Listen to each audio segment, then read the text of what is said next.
நாட்டில் பல்வேறு விதமான குற்றச்சம்பவங்கள் பதிவாகியுள்ளன.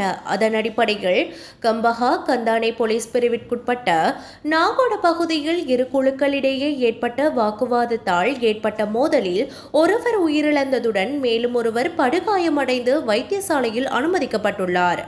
இச்சம்பவம் நேற்று இரவு இடம்பெற்றுள்ளது. கந்தானை நாகோட பிரதேசத்தைச் சேர்ந்த 31 வயதுடைய நபரே இவ்வாறு உயிரிழந்துள்ளார். காயமடைந்தவர் நாகொட கந்தானை பகுதியைச் சேர்ந்த 29 வயதுடையவர் என போலீசார் தெரிவித்தனர். உயிரிழந்தவர்களும் காயமடைந்தவர்களும் இரு தரப்பையும் சேர்ந்தவர்கள் எனவும் தனிப்பட்ட தகராறு காரணமாக இம்மோதல் இடம்பெற்றதாக விசாரணைகளில் தெரியவந்துள்ளதாகவும் போலீசார் தெரிவித்துள்ளனர்.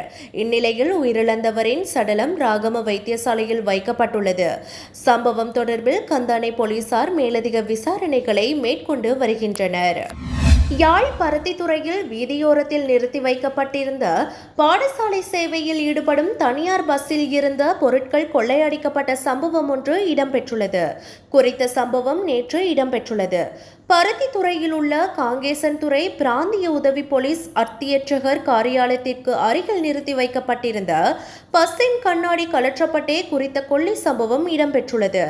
சம்பவம் இடம்பெற்றதாக தெரிவிக்கப்படும் பகுதியின் 500 மீட்டர் சுற்றுவட்டாரத்திலேயே பருத்தித்துறை போலீஸ் நிலையம் மற்றும் பருத்தித்துறை நீதிவான் நீதிமன்றம் என்பன அமைந்துள்ள நிலையில் இந்த துணிகர கொள்ளை இடம்பெற்றுள்ளது. மேலும் 1,50,000 ரூபாய் பெறுமதியான பொருட்கள் கொள்ளையிடப்பட்டதாக தெரிவிக்கப்படுகின்றது. இந்நிலையில் பஸ் உரிமையாளரால் பருத்தித்துறை போலீஸ் நிலையத்தில் முறைப்பாடு பதிவு செய்யப்பட்டுள்ளது.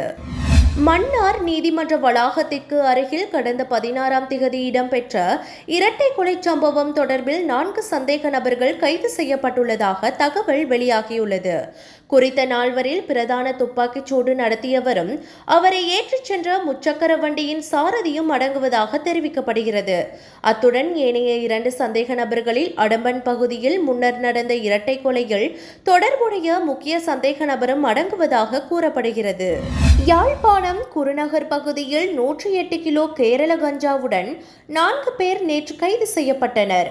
கைது செய்யப்பட்ட நபர்கள் குருநகரைச் சேர்ந்த 2 எனவும் ஏனையவர்கள் பூநகரே மன்னாரைச் சேர்ந்தவர்கள் எனவும் போலீசார் தெரிவித்துள்ளனர்.